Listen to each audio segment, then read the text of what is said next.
নমস্কাৰ মই মজিদ বন্ধুসকল পলকতে চাওঁ আজি 9টা গুৰুত্বপূৰ্ণ খবৰ। প্ৰথমটো খবৰ, দেশত আহি আছে নতুন আইন। এতিয়াৰ পৰা পৰীক্ষাৰ প্ৰশ্নকাকত ফাদিল কৰিলেই দোষী সাব্যস্ত হোৱা লোকক বিহা হ'ব 10 বছৰ পৰ্যন্ত জেল, লগতে 1 কোটি টকা পৰ্যন্ত জৰিমনা বিহা হ'ব। এই সন্দৰ্ভত কঠোৰ হৈছে মোদী চৰকাৰ। প্ৰশ্নকাকত ফাদিল কৰিলেই এতিয়াৰ পৰা বিহা হ'ব 10 বছৰ পৰ্যন্ত জেল, লগতে 1 কোটি টকা পৰ্যন্ত জৰিমনা বিহা হ'ব পাৰে দোষী সাব্যস্ত হোৱা লোকক। প্ৰশ্নকাকত ফাদিলক কেন্দ্ৰ কৰি দেশত প্ৰযোজ্য হ'ব কঠোৰ আইন। পৰীক্ষা সংশোধন বিধেয়ক উত্থাপন কৰিব কেন্দ্ৰীয় চৰকাৰে সংসদত। সোমবাৰৰ সংসদৰ অধিৱেশনত বিল উত্থাপন কৰি আইনলৈ ৰূপান্তৰ কৰিব চৰকাৰে। প্ৰশ্নকাকত ফাদিল সম্পৰ্কীয় গোচৰৰ বিচাৰ চলিব ফাষ্ট ট্ৰেক কোৰ্টত, আৰু অভিযুক্ত দোষী সাব্যস্ত হ'লেই 5 পৰা 10 বছৰ পৰ্যন্ত হ'ব পাৰে জেল, আৰু এই আইনৰ জৰিয়তে 10 লাখৰ পৰা 1 কোটি টকালৈ বৃদ্ধি কৰা হ'ব জৰিমনাৰ পৰিমাণ। উল্লেখযোগ্য যে নিটৰ প্ৰশ্নকাকত ফাদিল কাৰ্যত এতিয়ালৈকে 13 জনৰ বিৰুদ্ধে ৰুজু কৰা হৈছে গোচৰ। পৰৱৰ্তী খবৰ, উজনি অসমৰ বন্যাক্তৰ কাষত এইবাৰ একেলগে থিয় হ'ল বিধায়ক বদৰুদ্দিন আজমল আৰু বীৰ লাচি থানাৰ নেতা শৃংখল চলিহা। শৃংখল চলিহাই কয় যে উজনি অসমত শান্তিৰে আছে মুছলমানসকল। এই সন্দৰ্ভত চিন্তা কৰিব নালাগে বদৰুদ্দিন আজমলে, আৰু এতিয়াৰ পৰা পাৰ্যমানে মাদ্ৰাছাত সহায় কৰিব বীৰ লাচি থানাই। এই প্ৰতিশ্ৰুতি শৃংখল চলিহাৰ। এতিয়াৰ পৰা মাদ্ৰাছাত সকলো প্ৰকাৰে সহায় কৰিব বীৰ লাচি থানাই। বদৰুদ্দিন আজমলক এই প্ৰতিশ্ৰুতি শৃংখল চলিহাৰ। উজনিৰ জলপ্ৰলয়ৰ মাজতে একগোট হ'ল শৃংখল চলিহা আৰু বদৰুদ্দিন আজমল।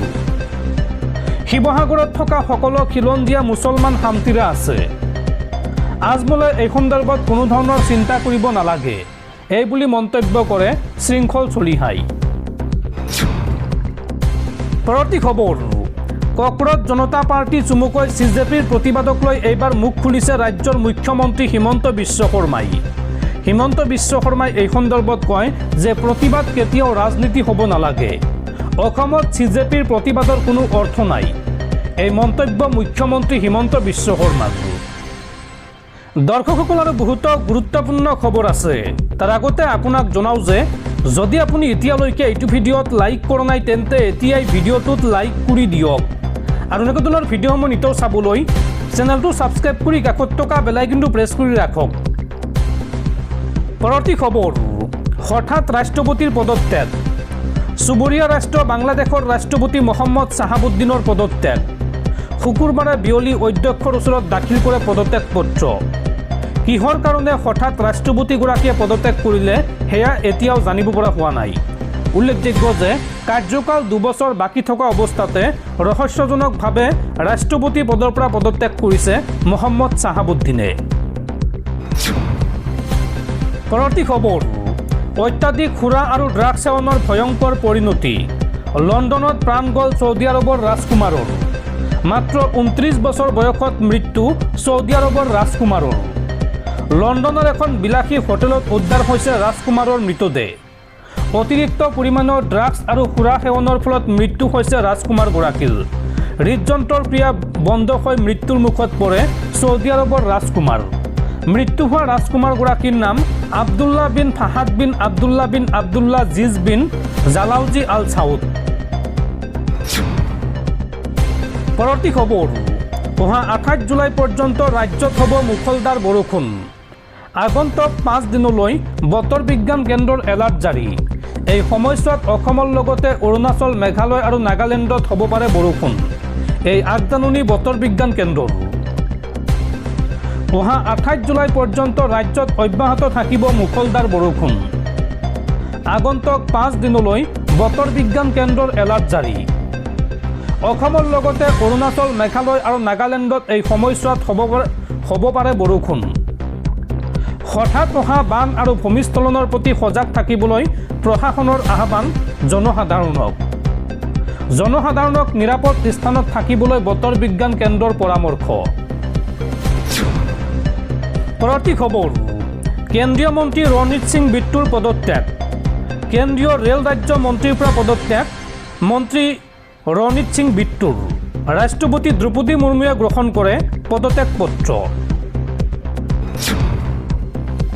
পৰৱৰ্তী খবৰ, ৰাজ্যত পুনৰ সভ্য সমাজক লজ্জানত কৰা ঘটনা। এইবাৰ এগৰাকী 19 বছৰীয়া যুৱতীক ধৰ্ষণ কৰিলে বিনীত মালাকাৰ নামৰ এইগৰাকী লম্পট যুৱকে। ৰাজ্যত পুনৰ সভ্য সমাজক লজ্জানত কৰা ঘটনা। বিনীত মালাকাৰৰ কামনাৰ বুলি এগৰাকী 19 বছৰীয়া যুৱতী। লামডিঙৰ বাবুপট্টিৰ নিবাসী বিনীতৰ বিৰুদ্ধে এই ভয়ংকৰ অভিযোগ। লামডিঙৰ 27 নং ৰাষ্ট্ৰীয় ঘাইপথৰ এখন ধাবাত এই ঘটনা সংঘটিত হয়। যোৱা 20 জুলাইতে বিনীতে মাতি নিছিল যুৱতীগৰাকীক আৰু জোৰ জবৰদস্তি যুৱতীৰ সৈতে কুকৰ্ম সংঘটিত কৰে বিনীতে। আৰু 21 জুলাইত লামডিং থানাত এই সন্দৰ্ভত এজাহাৰ দাখিল কৰে ভুক্তভোগী যুৱতীগৰাকীয়ে। কিন্তু ঘটনাৰ 4 দিনৰ পিছতো গ্ৰেপ্তাৰ হোৱা নাই অভিযুক্ত বিনীত। উল্লেখযোগ্য যে পূৰ্বতেও লম্পট বিনীতৰ বিৰুদ্ধে আছে ভিন্ন অপৰাধজনিত গোচৰ। পৰৱৰ্তী খবৰ, আমেৰিকাৰ আন এক হঠকাৰী সিদ্ধান্ত। ভাৰত পাকিস্তানসহ বিশ্বৰ 60খন দেশৰ ওপৰত আমেৰিকাৰ শুল্ক আৰোপ। ভাৰতৰ পণ্যৰ ওপৰত 10% শুল্ক আৰোপ আমেৰিকাৰ। ভাৰতে বলপূৰ্বকভাৱে শ্ৰম আদায় কৰাৰ বাবে এই শুল্ক আৰোপ কৰিছে আমেৰিকাই। আৰু লগতে বিশ্বৰ 60খন দেশৰ ওপৰত আৰোপ কৰা হ'ব এই শুল্ক। বাংলাদেশৰ পণ্যৰ ওপৰতো আৰোপিত হ'ব এই শুল্ক। 10ৰ পৰা 12.5%লৈকে আৰোপিত হ'ব শুল্ক। আমেৰিকাৰ এই শুল্কৰ সৰ্বোচ্চ হাৰ হ'ব 12.5%। চীনৰ ওপৰত 12.5% শুল্ক আৰোপ আমেৰিকাৰ। ইজৰাইলৰ ওপৰতো 12.5% শুল্ক আৰোপ। আমেৰিকাৰ বাণিজ্য আইন 301 ধাৰা অনুসৰি এই শুল্ক আৰোপ কৰিছে আমেৰিকা যুক্তৰাষ্ট্ৰই। পৰৱৰ্তী খবৰ, এতিয়াৰ পৰা বিনা অনুমতিত সামাজিক মাধ্যমত শ্বেয়াৰ কৰিব নোৱাৰিব আদালতৰ শুনানিৰ ভিডিঅ'। এই সন্দৰ্ভত উচ্চতম ন্যায়ালয়ৰ কঠোৰ নিষেধাজ্ঞা। আদালতৰ শুনানিৰ অডিঅ' বা ভিডিঅ' ক্লিপ কাটি ছ'চিয়েল মিডিয়াত পোষ্ট কৰা, ৰিপোষ্ট কৰা বা তাৰ পৰা ধন উপাৰ্জন কৰাৰ ওপৰত কঠোৰ নিষেধাজ্ঞা জাৰি কৰিছে দেশৰ সৰ্বোচ্চ ন্যায়ালয়ে। শুক্ৰবাৰে এক অন্তৱৰ্তীকালীন নিৰ্দেশত উচ্চতম ন্যায়ালয়ে স্পষ্টকৈ জনাই দিছে যে আগতীয়া অনুমতি নোহোৱাকৈ ছ'চিয়েল মিডিয়া বা কোনো ডিজিটেল প্লেটফৰ্মত আদালতৰ পক্ষৰ শুনানিৰ ৰেকৰ্ডিং, পোষ্ট বা শ্বেয়াৰ কৰিব পৰা নাযাব। ভাৰতৰ মুখ্য ন্যায়াধীশ সূৰ্যকান্ত, ন্যায়াধীশ জয়মাল্য বাগচি আৰু ন্যায়াধীশ ভি মোহনাৰ দ্বাৰা গঠিত 3জনীয়া বিচাৰপীঠে এই তাৎপৰ্যপূৰ্ণ নিৰ্দেশ প্ৰদান কৰে।